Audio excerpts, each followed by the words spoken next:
in. Let me admit. Okay, and then I'll go ahead and mute us. Okay. Okay, we will start tonight. We'll start first with our blessing for learning, and then we will not start with the Shema. We will start with something else because we were saying the Shema for the living hostages, and we have a lot to talk about that. So we will start with our blessing for learning. Baruch atah Adonai Eloheinu melech haolam asher bachar banu mikol ha'amim v'natan lanu et Torato. Baruch atah Adonai noten haTorah. Hello, Marjorie, and hello, Susan and Nancy and Janine. What I can't believe the last time we were together was the week before Rosh Hashanah, and the entire world has changed. Today, we're going to start not with the Shema. We're going to talk about the released hostages and their connection to the Shema, which just continues to be, I'm sure you've been reading it, but when you kind of see one story after the next, it just really becomes so overwhelming. What we're going to start with today is Psalm 100, which I will read, and it's called Mizmor LeTodah, which is the Psalm of gratitude, the Psalm of thanksgiving. And it was very beautiful on one of the channels here, news channels, as the hostages were being first released. On the news channel, the woman who's the anchor said this, it's all in Hebrew, so she said it in Hebrew. I will say it in English, except for the first phrase, Mizmor LeTodah, a psalm of thanksgiving. Shout for joy to the Lord, all men on earth. Serve the Lord with gladness. Enter his presence with singing. Know that the Lord is God. He made us and we are his people and the flock of his pasture. Enter his gates with thanksgiving, his courts with praise. Give thanks to him and bless his name. For the Lord is good. His loving kindness is everlasting. His faithfulness lasts through all generations. We say this psalm every single day except on holidays. And this song, Mizmor LeTodah, Psalm 100, a beautiful psalm to add to. As you see, it's very short and very appropriate. And then I saw on a chat, which was beautiful, that I did not know, is the gematria, the numerical equivalent of the phrase Mizmor LeTodah, is 738, which is the number of days that the hostages were in captivity. And so it was when they reached the 738th day, we reached a full measure of Mizmor LeTodah, of gratitude. Speaking of gratitude, before we continue, Penina asked that our learning be tonight in the memory of the Ribnisher Rav, whose yortzeit is today, and also my father. My father passed away Motzei Simchas Torah, and so his yortzeit in Denver, it's still, even though our day has already turned to the next day in Denver, which is where he's buried, it is still his yortzeit. So I would like also for the learning to be done in his memory. And I want to say a special word to Cheryl, who I know has been so close with Rabbi Doron Perez, and Baruch Hashem, his son, Daniel, was brought to burial, and his levaya, his funeral, was yesterday. And such a horror that's what we have to be grateful for, is that somebody's remains are brought back for burial. But I am sure it is whatever. I know, Cheryl, that it probably means especially a lot to you because you've been so involved with him, and thank you for connecting the Denver people with him. He's been a source of incredible inspiration and source of strength to so many, as one of the families impacted by this. So where to even start? What I'd like to do is talk about, for just a little bit here, some of the superstructure that's going on spiritually. And so what I need for people to do is because I know there's a range of how people's political feelings about President Trump, about Netanyahu or whoever or whatever. I need for you to set that aside, however you feel, positively or negatively, because what we need to talk about is the President of the United States and the Prime Minister of Israel. And in a way, it doesn't matter who they are. It happens to be the two people who are here, and what is going on spiritually with the events that have happened. So, as we know, I think, does everybody know that the hostages were released on Hoshana Rabbah? Is there people familiar with that, Hoshana Rabbah? Hoshana Rabbah, which is the 7th day of Sukkot. And Hoshana Rabbah literally means the great Hoshana. Hoshana comes from the word like Hoshiana, which means save us. And it is a day in the morning of Hoshana Rabbah. There was prolonged services. They take willows and they beat them on the floor. It's kind of like a Yom Kippur type of a day, and it's considered the day of final judgment. So what started on Rosh Hashanah and was on Yom Kippur was kind of like in pencil, and then it happened. Then we have Sukkot, and the final judgment is considered on Hoshana Rabbah, specifically the judgment of nations and their leaders. The judgment of nations and their leaders is on Hoshana Rabbah.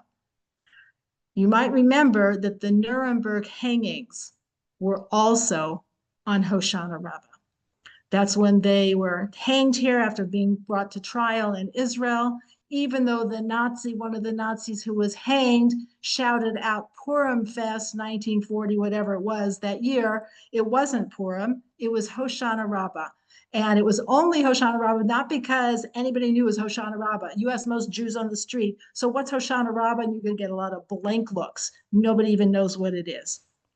So it wasn't planned for that, but we consider it divinely orchestrated. Divinely orchestrated that the hostages, not just that the hostages were released on Hoshana Rabbah, this day of reckoning for the nations, but the fact that there was also the convening of the basic world leaders in Egypt under the President of the United States, who spoke in the Knesset and mentioned God more than any of the other Israelis who spoke, just for the record. He mentioned God. Now, I know his script was written for him, but still, we have to understand what it means that the President of the United States, who is the President of the United States? What does that represent? So in the cosmic scheme of things, the United States is considered the inheritor of Western culture and of Rome. Greece and Rome find their expression in America.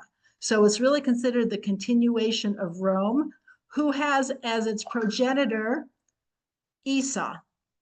Now, if you remember going back to Jacob and Esau, that when Isaac gave the blessing to Esau after Jacob had, quote, taken the blessings, Isaac told Esau that he needed to serve his younger brother, and that in the end, the older would serve the younger. The older is Esau, and the younger is Jacob, represented by the United States. The Western power would serve the younger brother, would serve the Jewish people, would serve Israel. Now, this isn't in a triumphalistic kind of way. It means to serve and to give what is appropriate to give strength. If you remember who Esau was, he was very rough around the edges. He was a womanizer. It said he stole, he hunted, he did all these terrible things, and he was ruddy complected. But in the end, his job was to serve when the Jewish people deserved it, when Jacob deserved it, that he would come and would serve the Jewish people. This coming together of the President of the United States to Israel as the first president to come and speak in the Knesset is not just it just happened. It just happened. It was this happened because there's something bigger going on. This is understood to be part of the unfolding of the messianic process, is that there needs to be this coming together, and this serving of Esau needs to serve the Jewish people. So in addition to that, and this is from a number of different rabbis have been talking about this, but there is a kind of cryptic reference that talks about that in the end, Roma will be defeated. Will defeat Paras. What is Paras? Paras is Persia, is Iran. And that the Roma will have authority for 9 months before this happens. So what are we talking about here? What are we talking about? So it says, President Trump took office on January 20th, which in Israel was the 21st of Tevet. He, as the leader of America, is considered the representation of Rome. Now, we tend to think of Rome as being represented by the Pope, but that's the Catholics. That's not Western civilization. Western civilization is considered represented by the United States of America. Paras, Persia, is Iran. Exactly 9 months from the 21st of Tevet was the 21st of Tishrei, which is Hoshana Rabbah. It says the 9 months of when President Trump came to power and everything shifted, the relationship shifted, that started the countdown of the 9 months, and then we come straight to Hoshana Rabbah. So it's like anybody who's paying attention at the spiritual realm would have been able to say it's going to be on Hoshana Rabbah, because that's the date for it. It's like when we have in the Torah that Abraham's nephew Lot made matzah for the visiting angels in Sodom. It's be like, why would he make matzah? This is because it was Pesach. Well, Pesach hadn't happened yet. There was no Exodus yet. There wasn't a Jewish people yet. It's like, no, but it was Pesach. The time was already designated, even though the events had not yet unfolded. Hoshana Rabbah is the designated time for judgment against the other nations and for things to switch around. So anybody looking at it from that perspective would have said, like, I could have told you it was going to be on Hoshana Rabbah. Could have told you that's what it was going to be, because that's the designated time for such a thing to happen. So we have this 9 months of the Western civilization coming to impose on Persia, on Iran, representing the Ishmaelites and everything that needs to be taken care of with them. Now, you could say it's not over. In fact, I hope you have seen, I hope you haven't seen what's going on in Gaza. It's a nightmare. People are being executed in the streets.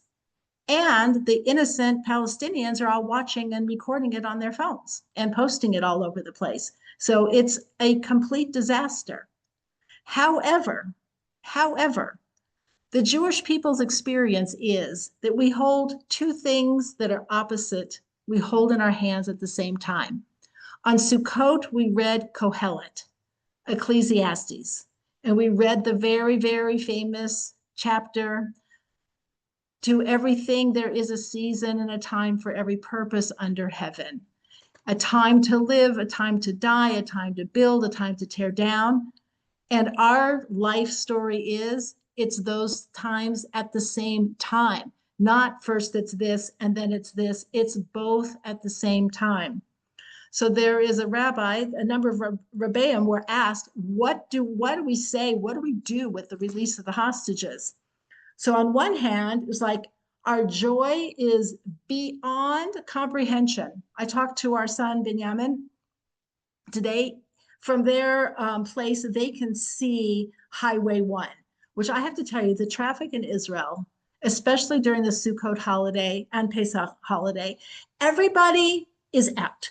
Everybody is going someplace else because everyone's on vacation. And if you're trying to figure out like where you can go, you just have to double your time.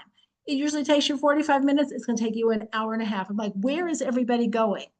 So the morning of Hoshana Rabbah, as the hostages were being released and as Trump was then speaking the Knesset, our son said there was hardly a car, not on the street, on the highway.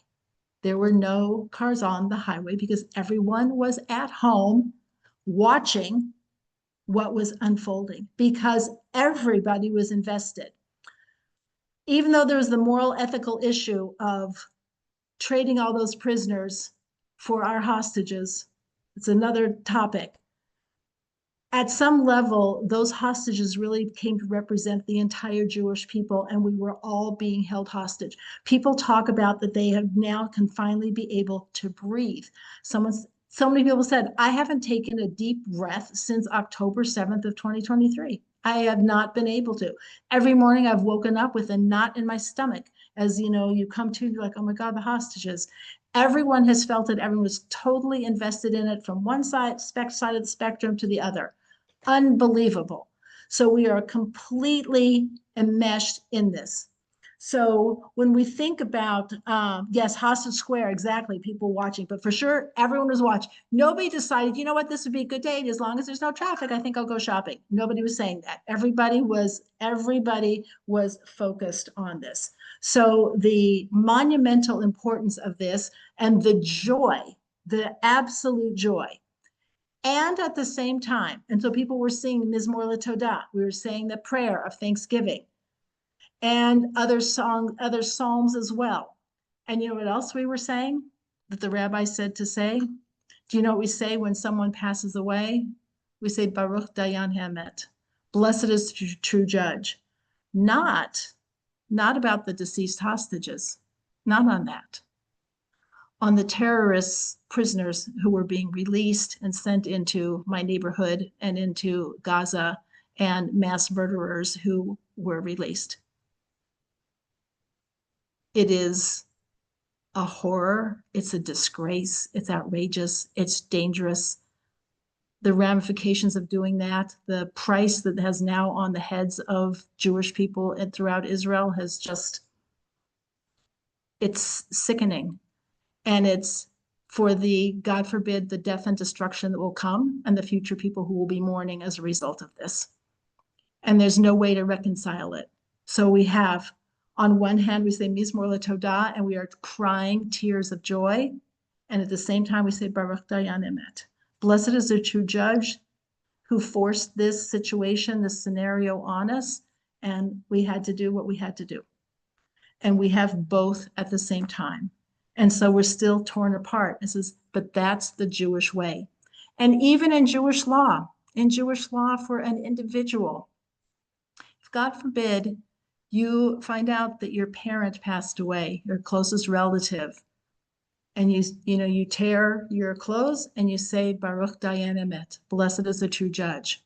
And then if their lawyer, your deceased parent's lawyer, comes to you and says, your father left you $100,000 or more or whatever, an inheritance, you make a blessing on the inheritance, thanking God who does good. And you are sitting Shiva and going to a funeral. At the same time, you are expressing gratitude for the benefit that you have received. It is mind-boggling. And this mind-bending perspective has been inculcated into the Jewish people, whether somebody is, quote, religious or not. It has become part of our psyche. So I want to share, how we can appreciate and understand what some of the released hostages have been saying. And I'm sure you've seen a lot of this. First of all, remember for 2 years that we've been saying the Shema, that we started our class every Wednesday night. And at some point, somebody said, are we still saying this? Is anybody still saying it? I'm like, yes, we are still saying it. What are we hearing about the Shema? This has been something that the hostages held onto, that they feel kept them alive. And they don't even know why they were saying it.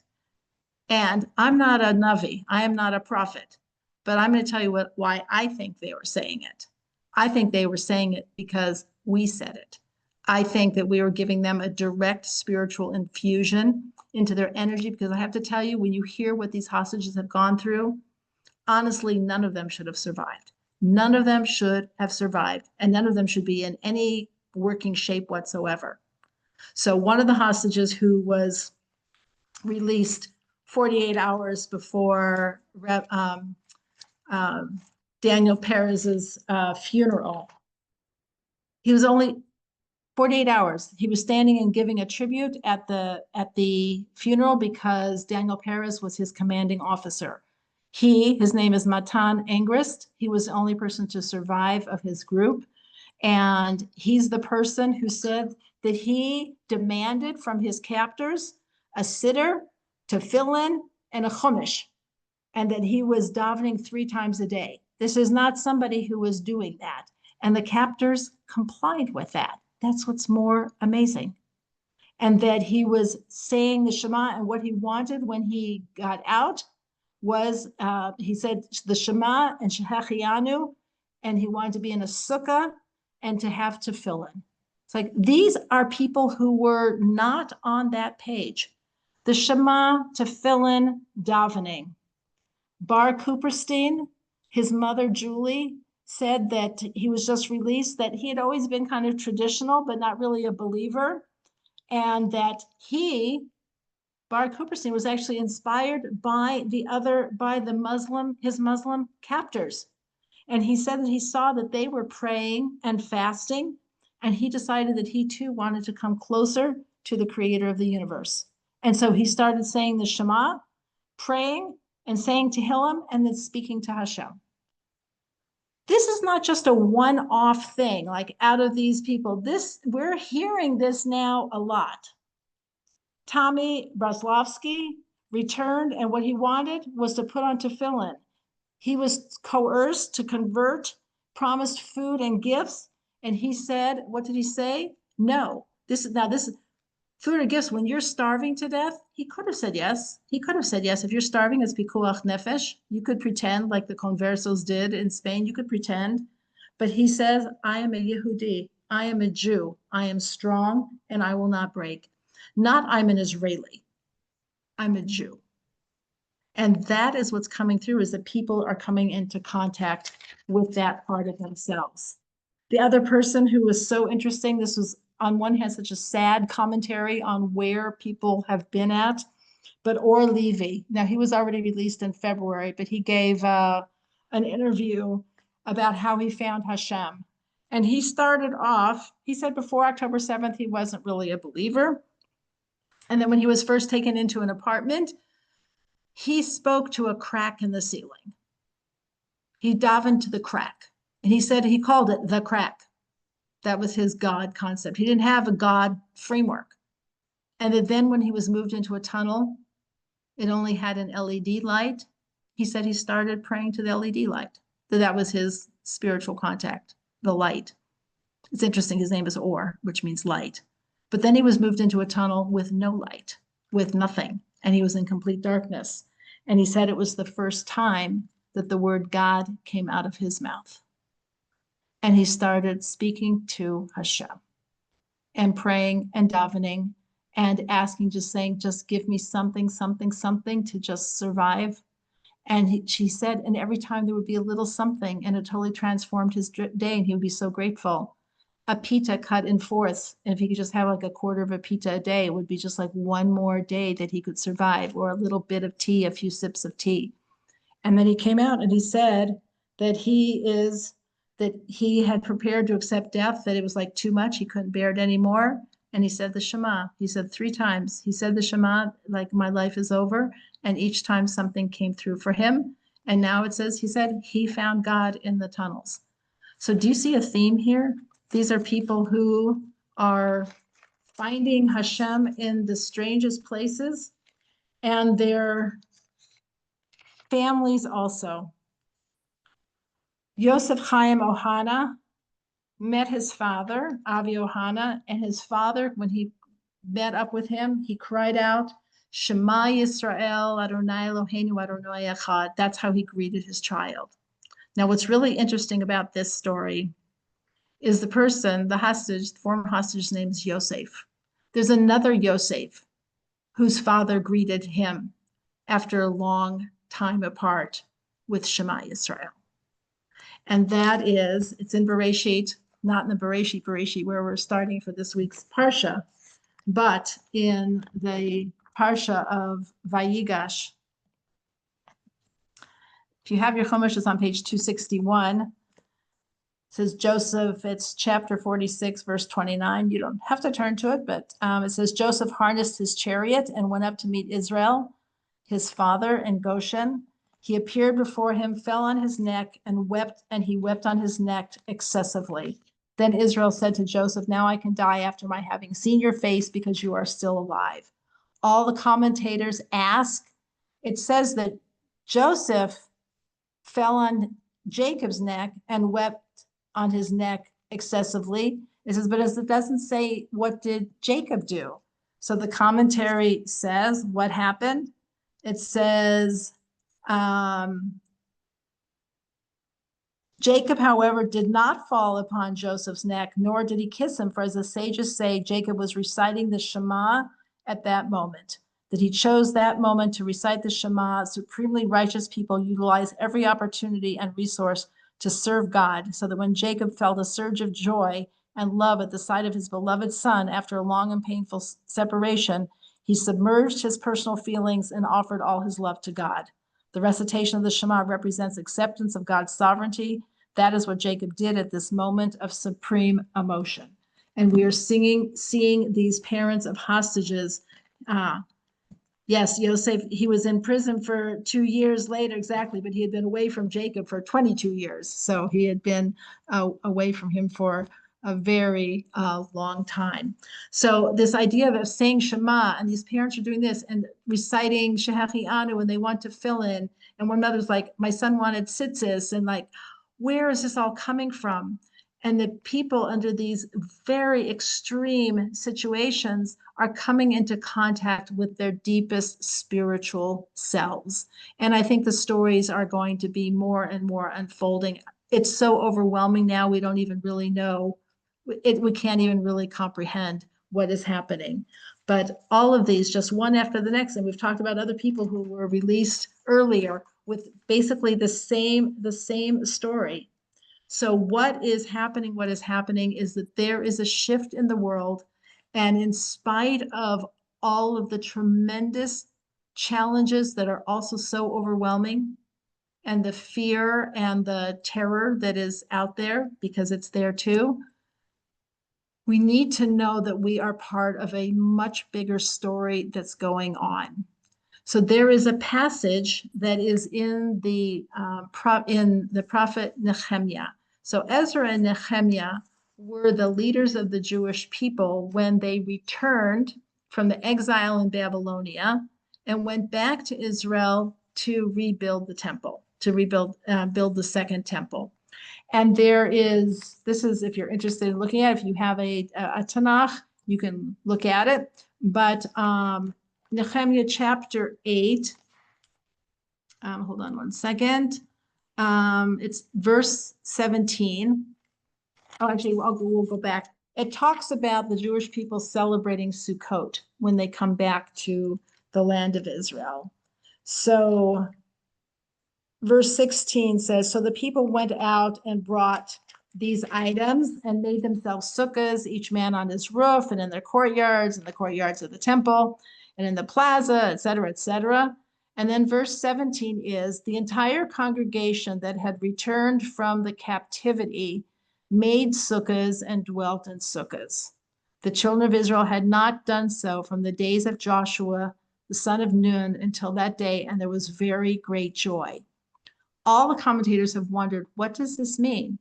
This is saying that the Jewish people, they're not, the Jewish people are always called Bnei Israel, Bnei Israel, Bnei Israel, Bnei Israel. Here in verse 17, it says the entire congregation that had returned from the captivity. All of the people who had been captive went and dwelt in sukkahs. When are the captives going to be released? When they can dwell and be in a sukkah, which is where they went. But who is it it's described? It's called the returning captives, because they had been captives, but they weren't really captives in Babylonia. They were exiled, but they weren't captives. They weren't prisoners. In fact, we know they weren't prisoners because most of the Jewish people didn't come back from Babylonia because they were so wealthy and doing so well, then only kind of like some of the lower class people came back. So they weren't captives there. So what is this? So now how the rabbis are starting to look at this is like, oh, this was a dramatic foreshadowing of in the future, the captives are going to come back and be in sukkahs. And then when it says the children of Israel had not done so from the days of Yehoshua ben Nun until that day, and there was great joy, it says, what are you talking about? From the time of Joshua until the returning of the exiles from Babylonia was 1,000 years. The Jewish people always celebrated and observed Sukkot. So why is it saying they hadn't done so since the days of Joshua? It says, what does that mean? It means they hadn't done it with the same amount of joy as they had done since Joshua. Because imagine your first Sukkot in the land of Israel. When's the only next time where there would be a level of joy of all the Jewish people celebrating Sukkot? If you remember October 6th, 2023, Sukkot was a disaster in Israel. Fighting, I won't even talk about what different people were doing. It was the opposite of a joyous celebration. It was a disaster. This Sukkot on Hoshana Rabbah, and then the dancing that we had on Shmini Atzeret was in a totally different realm. The amount of joy, probably not like the joy that had been seen since the Jewish people first came in. You hear about the released hostages saying they're just standing by the window, just breathe. They just want to breathe the air, see the sun, hear the birds, and enjoy life. There's so much joy, so much incredible joy. So that this kind of joy says that this is considered a dramatic foreshadowing of a time in the future, that future being right now, where captives have been released during Sukkot and creating a joy that the Jewish people have not witnessed in many, many years, in many, many, many hundreds of years. So with that, we have an understanding of like there's things going on that we don't exactly understand because we're in the story, we're in the picture. And so it's sometimes challenging, especially if you're like me and on your phone and going through from one news report to the next. It's very hard to kind of step back, step up, and see a bigger picture of what's going on. So we have Nehemiah right here talking about the captives, celebrating Sukkot and having a level of joy of all of the Jewish people that had not been experienced in millennia. We have the idea of the Jewish people coming to a place with the world and world leaders on Hoshana Rabbah. Also, we need to understand the impact. Before the president spoke at the Knesset, we had Jared Kushner, Ivanka Trump, and Witkoff at the Kotel shaking lulav and etrog.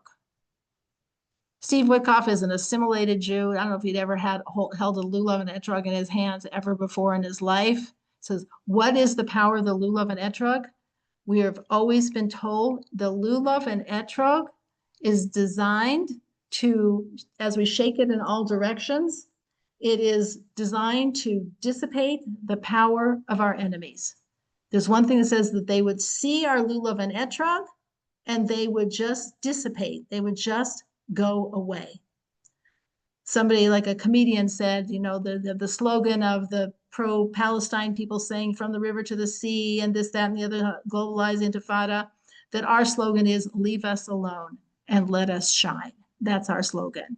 And the lulav and etrog was like in all directions, kind of like sweeping away all of the negativity that is around us and getting rid of it.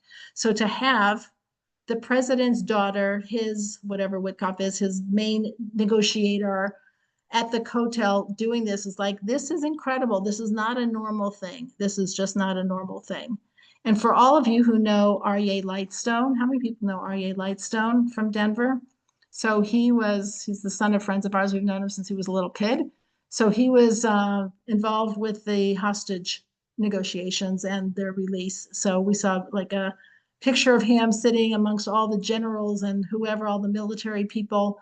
And there he is, not in uniform because he's a civilian, but he was the one who was managing all that. He was always a leader, even at Rocky Mountain Hebrew Academy. And now he is a leader in Israel for the Jewish people. It's all very, very, very familiar. So we have this Mizmor LaTodah, this song of gratitude, equaling 738.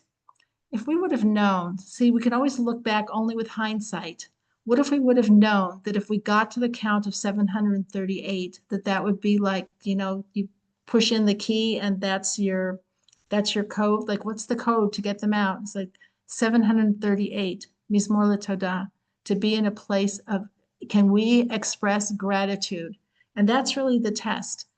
Can we have full gratitude at the same time we are in pain, and at the same time we have legitimate concerns about all sorts of disastrous things that can await us? Can we see and hold Kohelet, the book of Sukkot, a time to dance, a time to mourn at the same time, a time to live, be born, a time to die at the same time, a time to build, a time to destroy at the same time?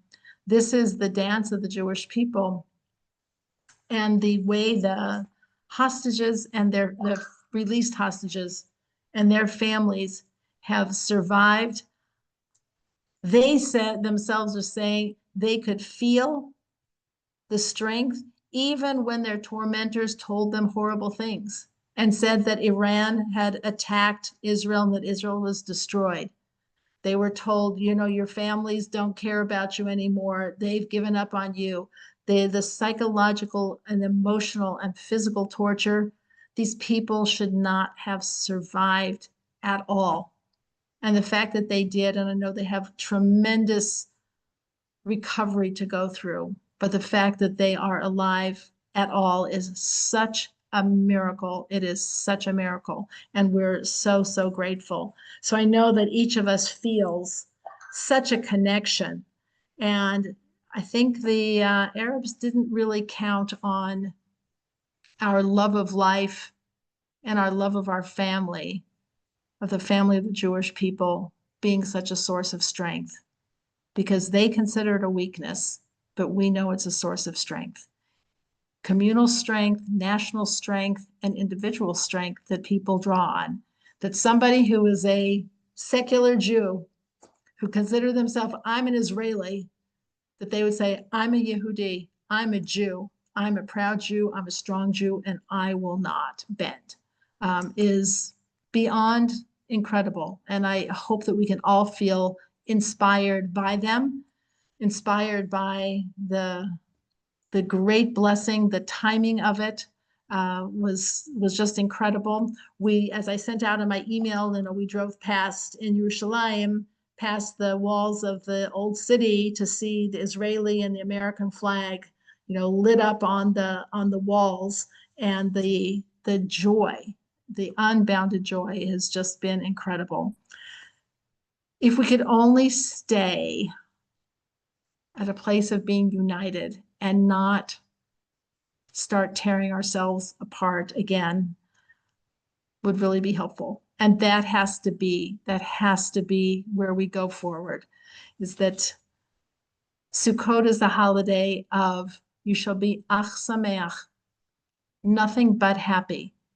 And the simcha that we are asked to have, it comes from being in a place of gratitude. It comes from being in a place of unity. It comes from being in a place of vision and moving forward, and that's where we need to be. And so hopefully as we start this Bereshit, this new parsha, for the starting the Torah all over again, and we look forward to what the future has to hold for each one of us. Hopefully it's only good things, amazing things, strength, and we should be marching closer and closer to the coming of Mashiach. That it is everything having to do with Mashiach comes under weird circumstances. Going back to who even Mashiach is. If you remember, Mashiach is going to come through Ruth and Boaz. Ruth's history was that she was a Moabite. The Moabites come from Lot's daughters who slept with their father because they thought they were the last people on earth, and so they wanted to preserve humanity. Not what you really put on your family, fun facts about my family. Moab, from my father. So in case you had any doubt where this child came from. A terrible people. A people that is so bad that they're not men, Moabite men are not allowed to join the Jewish people. That's how bad they are. And then we have on Boaz's side, he comes from the tribe of Yehuda, and from the relationship that Yehuda had with his daughter-in-law, Tamar, when he thought she was a prostitute, but really it was his bereaved daughter-in-law who he kind of forgot to give his youngest son to after his two other sons died. Not such a nice story. King David himself, shrouded in all sorts of issues that surrounded him. The whole thing, and it says, this is actually how Mashiach comes about, is through, you're kidding, he's going to be the Redeemer? Even how King David looked, it said he looked like Esau. He looked like Esav. He was ruddy complected, short, not tall and handsome like his brothers. Like, that's the king. The prophet Samuel was like, that's who you want me to anoint? God was like, I see the eyes. I am doing something different than what you can see. When we see the different actors who are in this scenario, just for a moment, step away from preconceived ideas or anything and just say, God works in mysterious ways through mysterious people. Think about Herod's temple. Herod was a horrible person. Murdered, killed, did disgusting, disgraceful things. But he was an amazing builder. And the way the temple was built and the remains that we have of it today are due to his brilliance. Even down to the fact that when you go to the Kotel and you stand right up at it, you don't feel like the walls are going to come on you. It's not like standing on 17th Street downtown and looking at the buildings and you feel like the whole thing is caving in on you. Because each stone was set back just a smidge, each one, so that it would give the feeling of being elevated but not collapsing on you. Beautiful. Why did God use somebody so horrible to build something so beautiful? And part of it is understood. It says that when ugly things, not nice people, whatever are involved, the Satan, the Yetzer Hara, doesn't pay so much attention. They're like, him? He's no good. I'm not gonna try to interfere with him because he's already a whatever. When somebody is really good and really sweet and really honest and really amazing, the Yetzer Hara is like, I'm gonna knock that person down. But when you're kind of the Yetzer Hara is like, that person is like such a loser. I'm not going anywhere near him.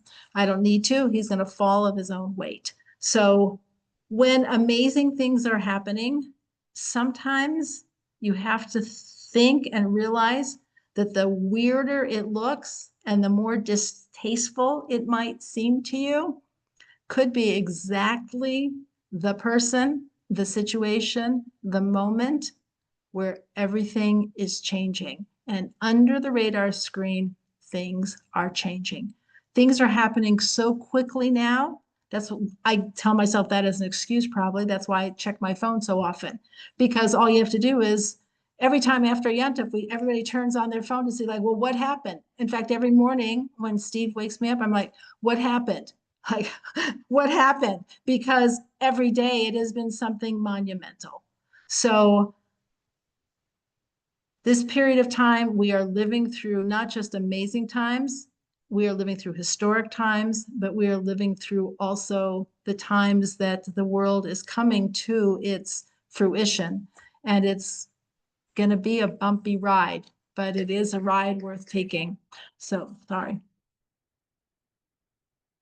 It is the ride that we are on, and our sages have said that they wanted Mashiach to come, but they didn't really want to be around when it happened in the process because of everything that unfolds.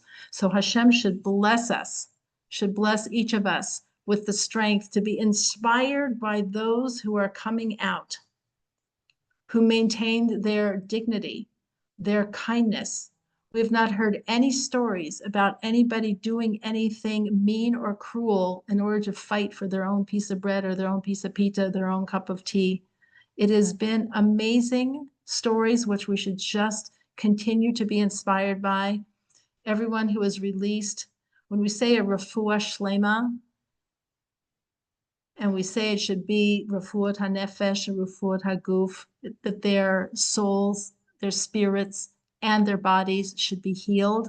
And when we say refuah shlema, we mean something else too, which is these people were deprived, and their families were deprived, and their friends were deprived of 2 years of their life. Since we know that Hashem sets how long each of us is going to live, when we say refuah shlema, to be lishalem means to pay, to make whole, that we mean that the time that they were held captive should not be counted against their allotted years of their life, that they should be credited back with those 2 years. They should not count as stop the clock, to stop the clock, so that those 2 years should be returned to them, and that everything that they missed, that their family also, that they should also have refuah shlema, because so many people suffered so much. And God willing, we will find the rest of the bodies of the other deceased hostages who will be able to be brought to Kever Yisrael to have a burial according to Jewish law, so their families can have peace, their neshamas can have peace, and that we can close this chapter, this very sad chapter, which we will never forget.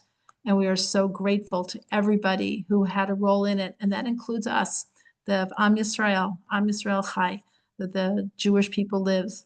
As President Trump said in the Knesset, whoever is good to the Jewish people will prosper, and whoever isn't, they will not succeed. That the Jewish people, and he said, and we have to give thanks to God, the God of Abraham, the God of Isaac, and the God of Jacob.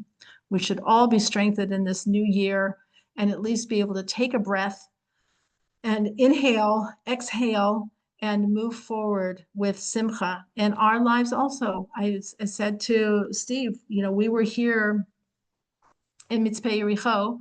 We were here for 4 months before the war started. So we were unpacked. But the past 2 years have been, in some ways, a blur.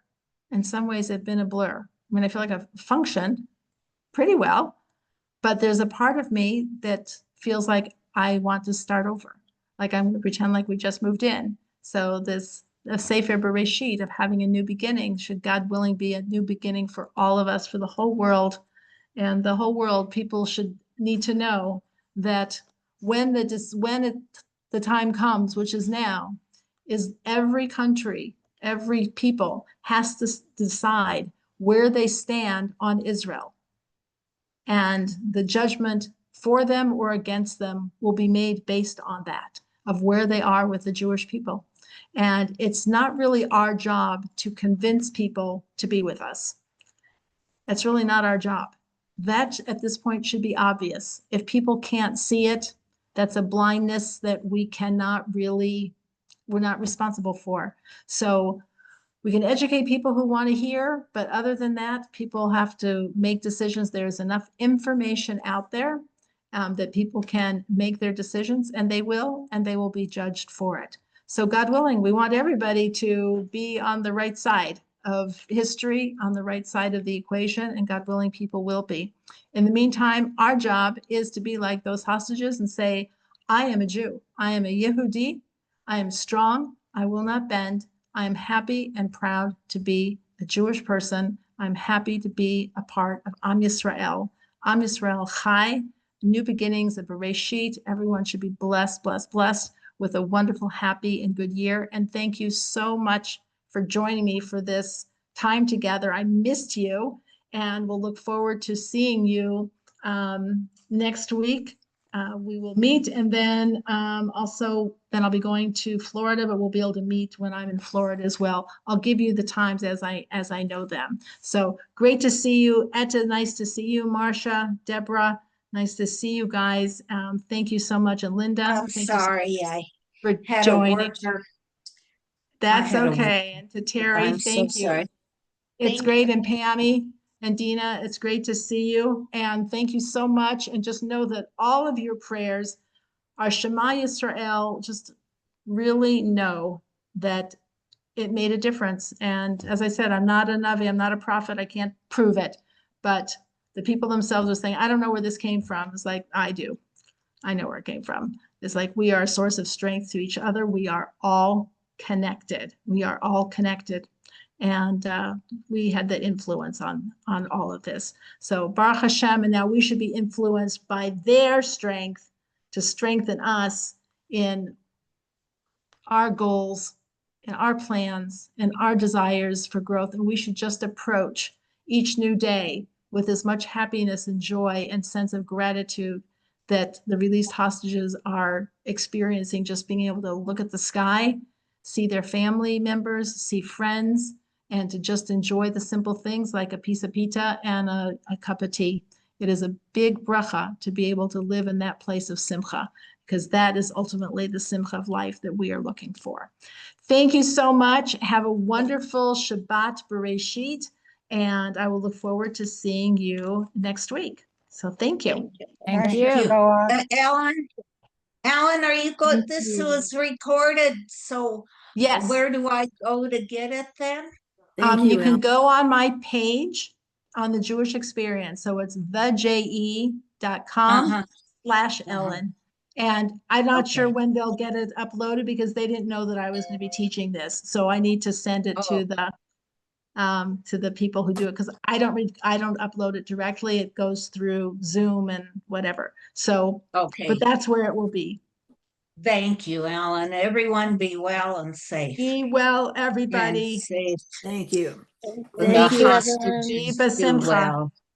Be brave. Absolutely. Shabbat shalom, everybody. Okay. Shabbat shalom. Shabbat shalom. Can I ask a question? Well, to bring everything together like this, I have one quick question. So I know me and many people, we've been saying Tehillim for these hostages for so long, and then afterwards I would always sing Achenu. So the question is, do we still say the same Tehillim for the ones that are not alive? Do we still sing Achenu? So you always say Achenu after saying Tehillim. Oh, okay. That's part of it. So that goes for sure with it. And as far as which Tehillim, that's a really good question. I don't know. I know that we were saying in our synagogue here, we were saying Psalm 130, and after the hostages were released, they stopped saying that one. So there's probably another one to say, but I'm not sure what it is. I don't know. So maybe ask Rabbi Levan or ask a rabbi what they would suggest. The truth is that any of them serve, any and all of them serve a purpose. I think sometimes they have ones that they recommend, just so that kind of like the Jewish people are like on the same page, like say this, this, this, and this. But there are some people who are reciting the entire Sefer Tehillim. Yeah. So I'm not at that level. So yes, but yes, to continue to say it, because we're still davening for those people to be found, and it's very tricky. Yeah. Yeah. Okay. Thank you. And Etta, yes, hello. Hi, how are you? I had a doctor's Good. appointment. Sorry, I came in late. I'm glad you're able to come. I know it's so last minute. It's great. I have a question. I had a very hard time this holiday trying to stay besimcha. I had, it's been long and lots of stuff, and my husband wasn't feeling well, the whole thing. There's always a reason. But I know that Hashem, if you aren't happy, he kind of doesn't want you to do the mitzvot because he doesn't accept them, actually. It's not a good connection. But is it, so I was like thinking, should I do less mitzvot and try to get happier? Or should I try to maintain? I'm sorry to ask you, but as I don't really have a rebbitzin, so. Well, I'll give you my opinion, but I can tell you my opinion, which is that doing mitzvot in and of itself can help connect to simcha, because the word mitzvah is based on the word savta, not savta meaning grandmother, but savta to mean to connect.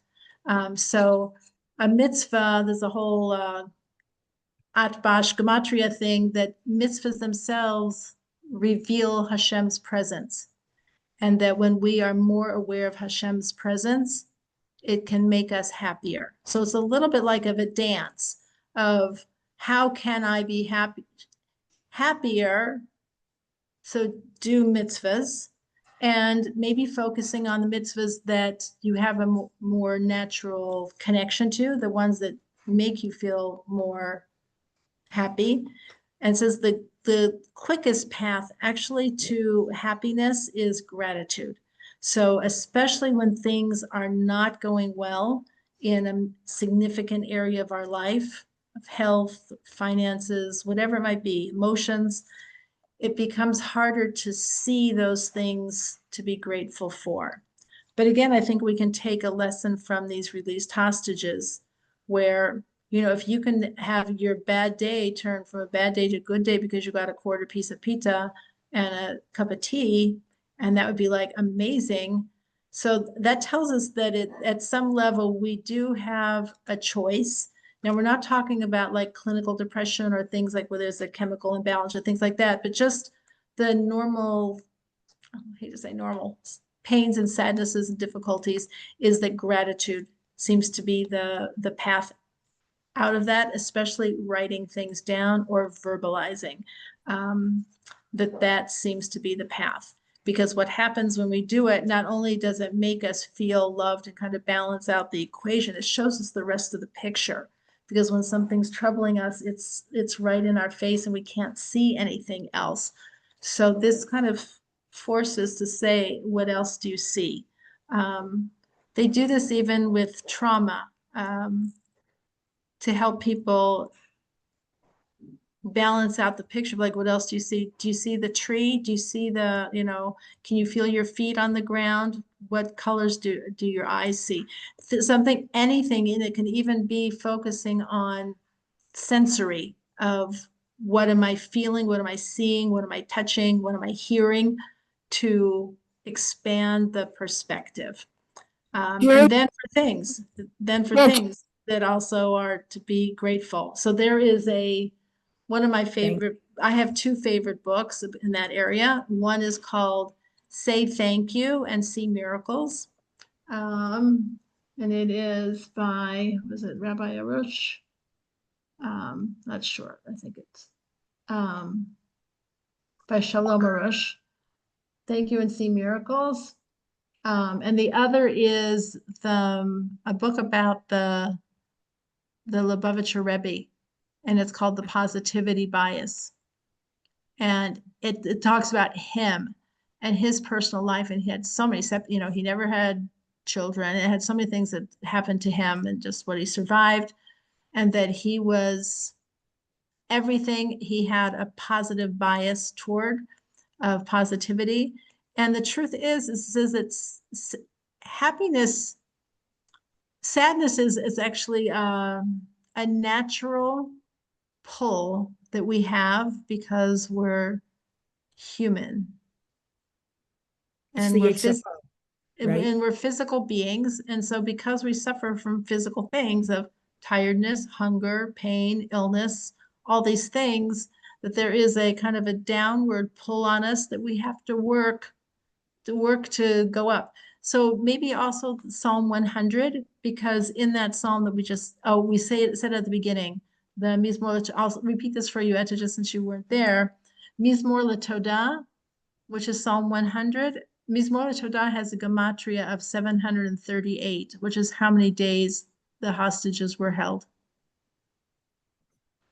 And so we said that instead of our Shema, we said Psalm 100. So I would say saying Psalm 100, and in there it's sorry, hold on a second. 100, let me turn to it. It has specifically the mitzvah, as we're told, of Ivdu et Hashem b'simcha, is verse 2, Ivdu et Hashem b'simcha, bo lefanav birnana, to enter his presence with singing. So I'm gonna tell you, my go-to is music. When I can't focus, I have Spotify and I'll put on music, and I'll put on wedding music or Jewish music from Hallel or something. And that takes me and puts my head into a different space. Some people do meditation. I can't concentrate in meditation. I can't do that. I need music. And then I can get myself more elevated. Thank you so much. This has So, been so I think during my trauma therapy, I had 1 year of trauma therapy. At one point, she had me at the end of each day, I had to write down 3 things that I felt, worked that day. And so it was kind of a grateful journal. And so I started doing that every day, and that was helpful. It's very helpful. It's really helpful. Thanks for these Also, fabulous ideas. I've got a load now to get started to do. okay, good. And Thank the other thing I'm share with you, because both my husband and I do it. Rabbi Ephraim Goldberg, who is the rabbi at the Boca Raton Synagogue, he gives a class that is recorded and available like almost instantly afterwards. It's Living with Emunah, and it is on, I think, Wednesday mornings. And he just talks about living with Emunah as really being a place of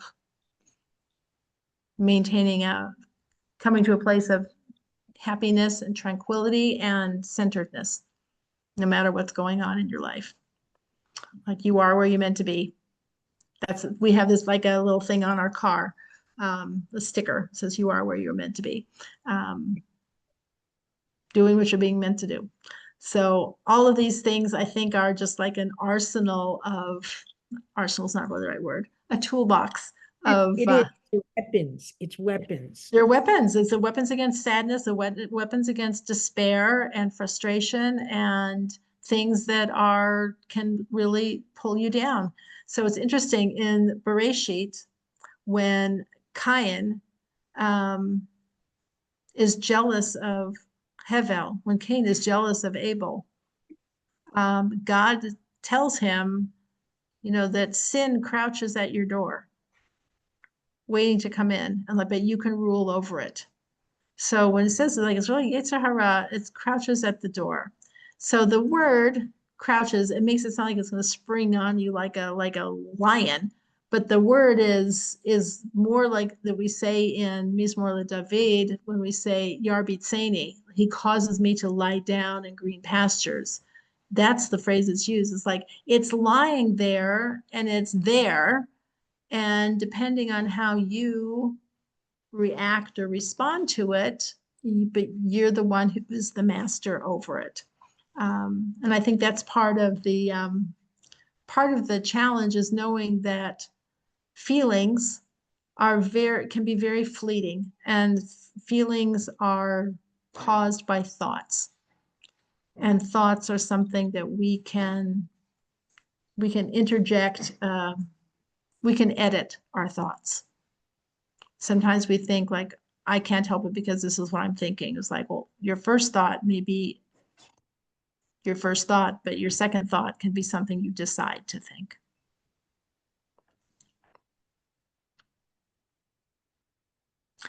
You went on mute, Etta, so I'm sorry I can't hear you. It's my choice to be happy. So it's a choice. Yes, it says choose life. So you think to yourself, well, what does that mean? Okay. And part of that is to choose to be happy. So that helped me get through, because I was like treading water, drowning at the very end. Oh, I'm sorry. It was so, it was beautiful, it was poignant, but I got overwhelmed. And finally, at an hour before the day ended, I just went, that's it, I'm done. And I felt terrible, but it was like a fast day to me. I felt terrible feelings of like, I haven't really atoned. I haven't really done what I'm supposed to do through the whole holiday season. And I just got overwhelmed. And then I thought, well, I'm going to ask Ellen just what to help me get back on track. So I'll give you something else that gives us all hope, which is, we said the final judgment was on Hoshana Rabbah, but Hashem is like kind of a pushover as a teacher, because it says it's really extended until Hanukkah. Ooh. In fact, it's really extended until Zot Hanukkah, which is the 8th night. And they say this like in yeshiva, that they say, you know, if somebody starts a new yeshiva or whatever, and they say, well, how's he working out? So it was like, well, he didn't really do so well during the Elul Zman, during the first period. We'll see what happens after the holidays. And then after the holidays, it's like, you know, I'm not so sure. So we'll give him till Hanukkah. And it's like, well, we'll give him till the 8th day of Hanukkah, and then we'll see. And that's considered like, okay, more. And then it's like, but you know what? Then Tu B'Shvat is coming, and that's always a time of renewal and new growth and things you don't know. And then there's Purim, which is a time of miracles, and then Pesach for sure. So it's like there's always a little backdoor entry into it, so that we shouldn't be too hard on ourselves, because honestly, the Yetzer Hara works that way too, of saying, what kind of Yom Kippur was that? Look at, like, you were in a bad mood and you were this, you think that God like wants to be with you. He doesn't want to be with you. So that's the Yetzer Hara too speaking, trying to say that you're not worthy. So we're supposed to say, in fact, I'll share this one last thing with you, is that on Yom Kippur, this I heard from Rabbi Goldberg, which I loved it. He said that we say on Yom Kippur, we are not so brazen as to say that we are tzaddikim and haven't sinned. But in fact, we and our forefathers have sinned. So he said, listen very carefully to what that says. It didn't say we're not tzaddikim. It says, we are not so brazen as to say that we are tzaddikim and haven't sinned. For truly, we and our ancestors have sinned. We're tzaddikim who have sinned. We're not tzaddikim. You're a tzaddik who's had an off time. That's very different than saying I'm not a tzaddik. It's like, yes, you are. All of the Jewish people are tzaddikim. It says at the very beginning of every chapter of Pirkei Avot. All the Jewish people are tzaddikim, and all of them have the key to the Olam Haba. The question is, don't let anybody tell you, or tell yourself, more importantly, that you're not a tzaddik. You are a righteous person, and we all have work to do. We all have work to do. Don't let them get you down. I won't. Thank you so much. And Cheryl, take care. I hope you're feeling better. And it's great. Thank you so much for this class. I can't tell you how much it means to me. Thank you. Thank you for joining me, how much it means to me. I really appreciate it. I was like, I miss everybody too much. All right. Thank you, ladies. Have a wonderful Shabbos, Breshit. I look forward to seeing you next week.